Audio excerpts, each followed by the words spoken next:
Hello and welcome to Amberton on Sea. This will be the last video for this year due to the weather be changing shortly, and I don't fancy coming in here and messing about in the cold. I could have the gas heater on, but the problem with the gas heater, it tends to send the enamel paint, especially the white enamel paint, yellow, because obviously the adhesive in the enamel paint turns yellow for some reason with a mix of gas fumes that come into the shed off the heater. So I thought this year I'm not going to bother with that, because I've painted a lot of things white and I don't fancy them being discoloured through the gas heater.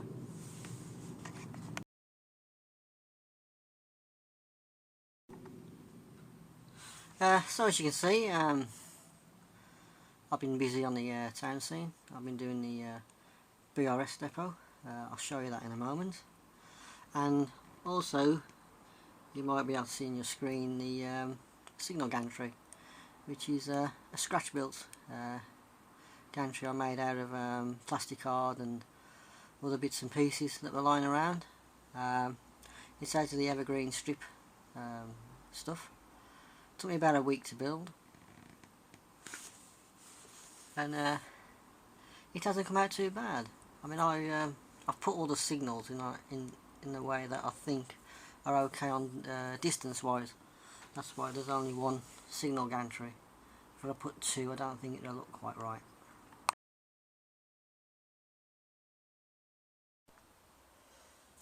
So this is the completed town scene. I haven't added all the details in yet. There's still a lot to do.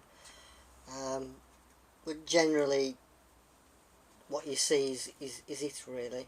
I say, other than the general detail to go in, like the shops need completing with interiors and exteriors and signs.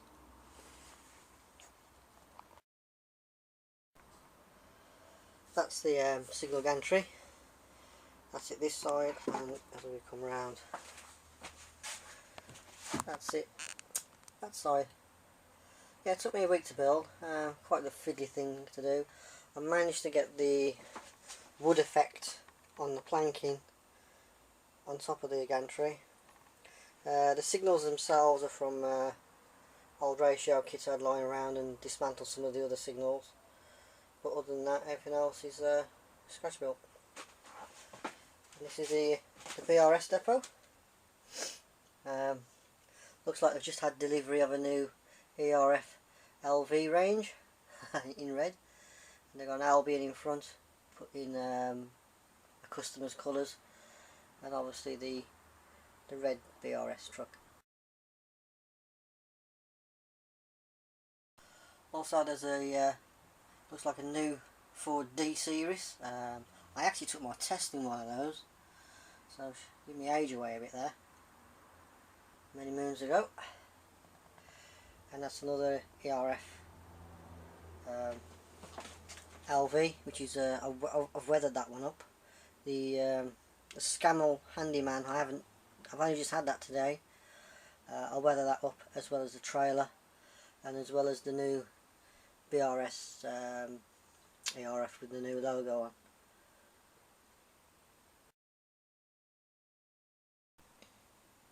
This AEC Arctic is very similar to what my dad drove. He used to deliver steel, and I used to go with him in the 1970s. We used to go everywhere in one of them.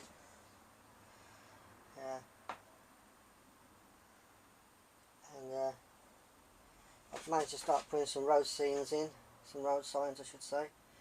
I think the key to this layout during its build was actually using sand. Sand has played a major part in this rebuild of Amberton, for ground cover and everything else. Everything you see that's green underneath has sand all underneath it, glued in, gone rock hard, and then the static grass is applied.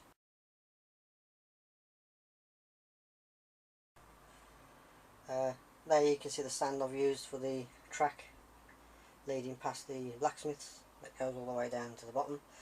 And again, if you look under the arches, I've used sand again to replicate just ground cover really, and I say with the static materials put on top. But yeah, and also, believe it or not, underneath the tracks and the ballast is again sand. I think you can just pick it up there where the sand has been applied. Yeah, that's all sand, and then you got the ballast there. That all needs gluing down yet. But yeah, it's a easier way, well, a cheaper way of doing it. Put the sand down first, and then you don't need so much ballast to go on top.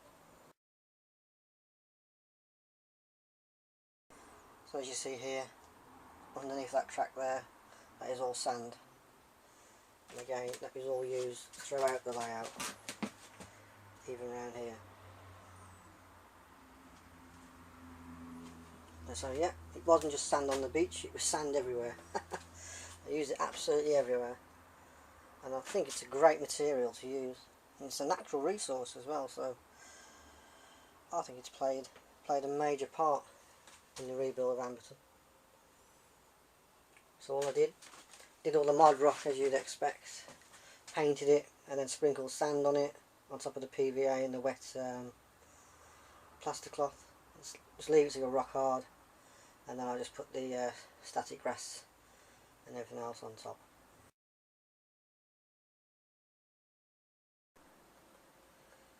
The village isn't quite finished yet. I'm waiting on some lighting off Express Models.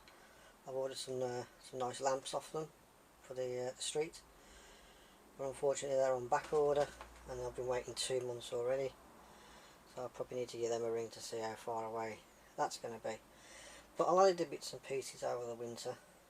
I need a new fence putting around the new pub scene, and other bits and pieces to go in there, like benches and seats and stuff like that, and tables, and obviously drinkers. If I get some figures drinking beer, I'll be well happy.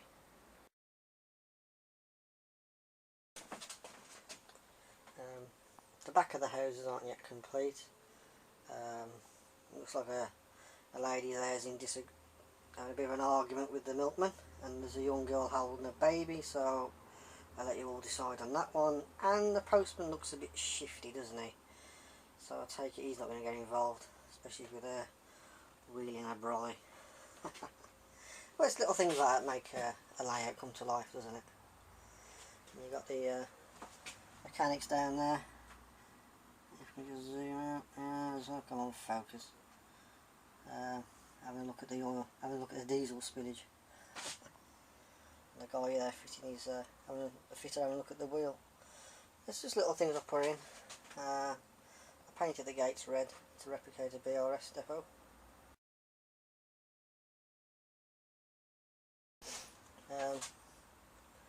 The BRS signs, I just printed them off from the old computer. I've also got one down the other side of the warehouse. I think you can pick that up now.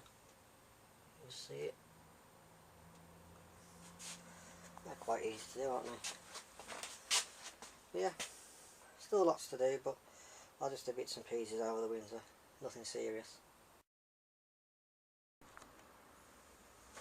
So what lies ahead now for 2014?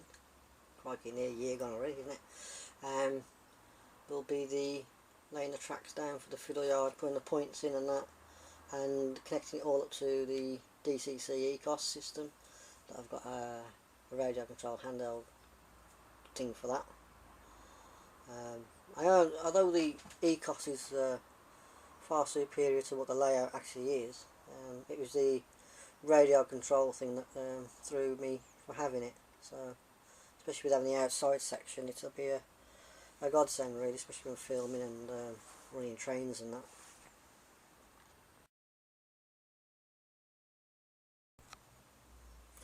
Yeah, so about March time I upload another video. I hope to have all the fiddle yard in. I'll finish doing this woodwork that needs to be done. I'll then put on top of the fiddle yard another baseboard to go on top for the scenic section to hide the fiddle yard, and I'll be keeping the back of the shed, I suppose, will be my worktop, where I can do my spraying and servicing and making models up and that.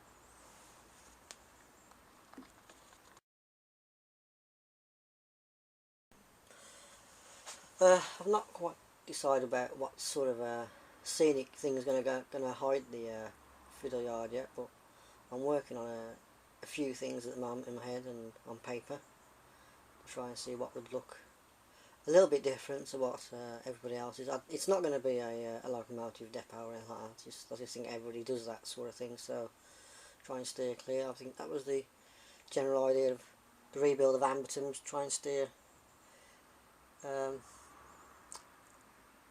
not quite what you normally model, I suppose.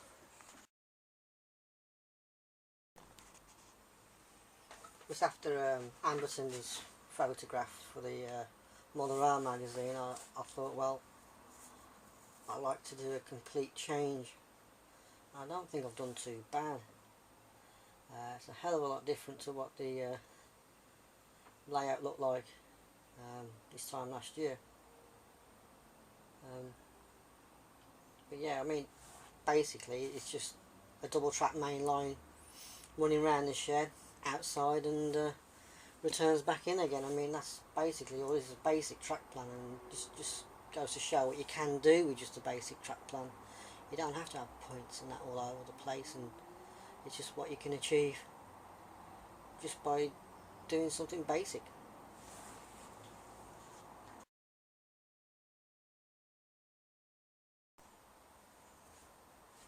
I mean, the viaducts themselves are quite easy and straightforward to build. They're just all made out of wood. You make a template up and you just keep copying it. The hard part is just when you do the curves, but you get there. I had a couple of attempts. It wasn't all first hit and away you go. I had a few mishaps and stuff like that, but you live and learn. If I had the chance of building them again, I'd probably make them all out of foam board, to be honest, rather than wood, and strengthen them up that way. Because foam board's very, very cheap to use anyway. It's very easy, I should say, to use and very cheap to purchase. Same with the flats. I think I'd build all them out of foam board now.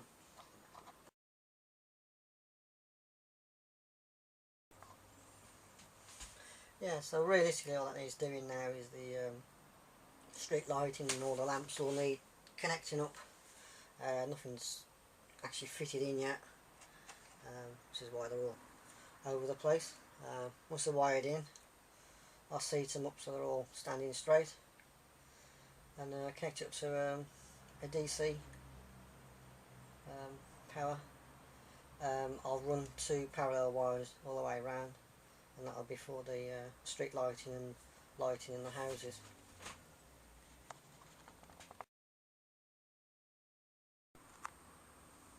Not too sure if you pick this up, but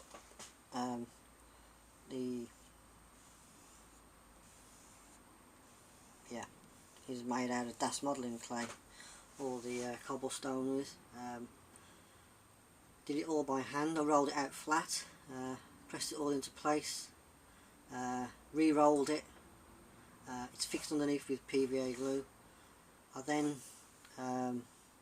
carved all the stonework into it.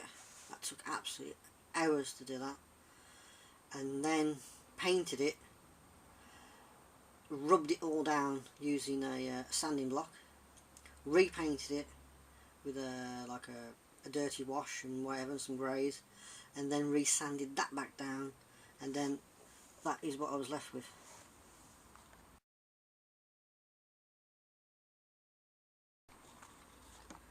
I'll show you around here. I don't know if you can pick up some of the stonework, but it took absolutely hours to do. I think it took me over a period of about 2 days to do it all. And then underneath those trailers there, I painted a green pad to make it look like a building had been there and they demolished it, and now they parked trailers on top of it. Just thought it might give some bit of an interest, you know. But yeah, I was pretty pleased the way the Das modelling clay worked out. I put some potholes in there, like where the stones had shifted, and some grooves in, because they wasn't all perfectly flat. But yeah, I'm pretty pleased the way it turned out.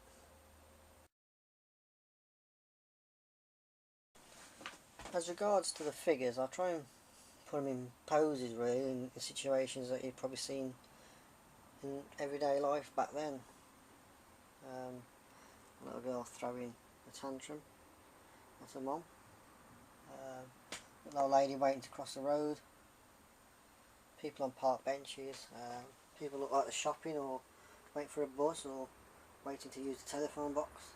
There is actually someone in the telephone box. But yeah, there's still lots of detailing to do, still lots of tidying up to be done. I will be putting little LED lights in this football ground. I'll get on with that next year, and I'm doing it this year.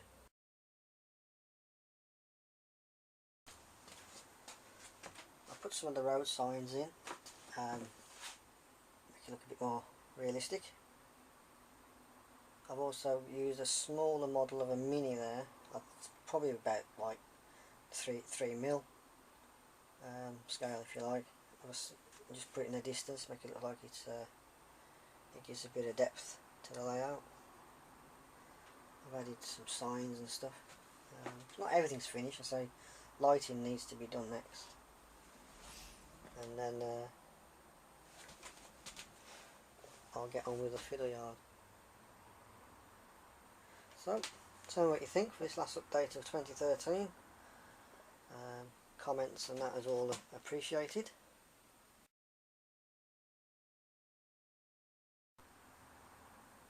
Yeah, and feel free to subscribe or point some tips and hints at me.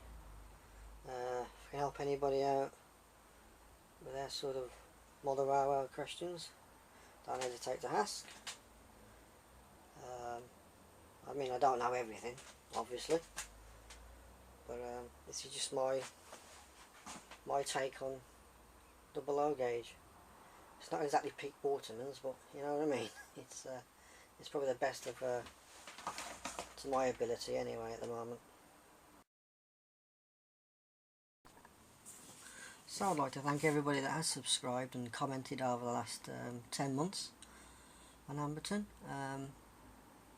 So there's not much else I can say now, so other than thanks for watching. Subscribe if you like, post comments and whatever, ask questions, no problem, and probably see you all next March. So from me, cheerio and bye for now.